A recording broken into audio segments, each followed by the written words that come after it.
My mom was more like on the education, and that was kind of her role. Like she'd be sitting down with us and she would never let us get up and leave. I think she put this in place until we were like in the fourth or fifth grade.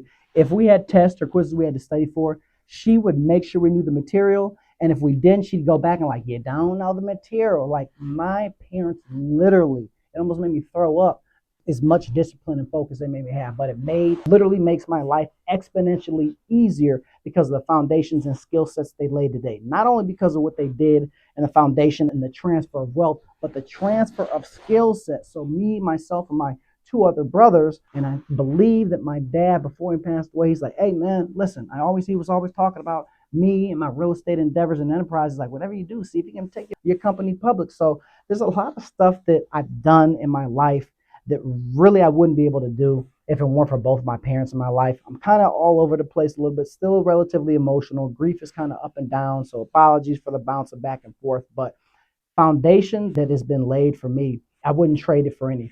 And that's who I am today, is because of my parents, specifically my dad, having my father in my life, seeing what a real and true man is supposed to do and how he's supposed to lead his children and his family. I was able to see that, and I would not be who I am today if it weren't for my dad and my mom. Thank you for tuning in. We got a lot more stuff coming.